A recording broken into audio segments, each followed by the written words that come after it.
আসসালামু আলাইকুম প্রিয় দিনী ভাই ও বোনেরা। আজকের ভিডিওটি হলো ধৈর্যশীল হবেন যেভাবে।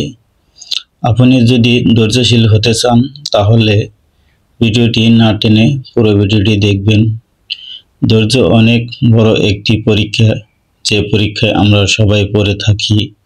অনেক পরীক্ষায় পাশ করতে পারলেও মানুষ ধৈর্যের পরীক্ষায় হেরে যায়। যার সারা গায়ে কাটা কিন্তু ফল অতি সুস্বাদু। কথায় বলে ধৈর্যের ফল অতি সুমিষ্ট। ধৈর্য ধরে যে কোনো কাজ করলে অবশ্যই আপনি সফলতা পাবেন, কিন্তু আমরা অল্পতে হতাশ হয়ে ধৈর্য হারাই ফেলি।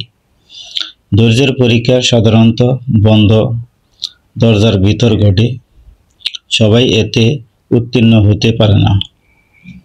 ধৈর্য না থাকলে ধৈর্য মেয়াদি কোনো কাজ করা যায় না।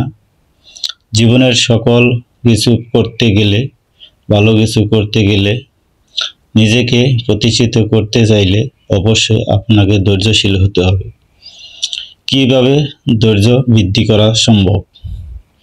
অতিরিক্ত চিন্তা না করা, সময়ের কাজ সময়ে শেষ করা, অন্যের কথায় বিচলিত না হওয়া, বিশেষ বিশেষ দিনের ঘটনা যা আপনাকে খুব ভাবাচ্ছে তাই নিয়মিত ডায়েরি লেখার অভ্যাস করুন।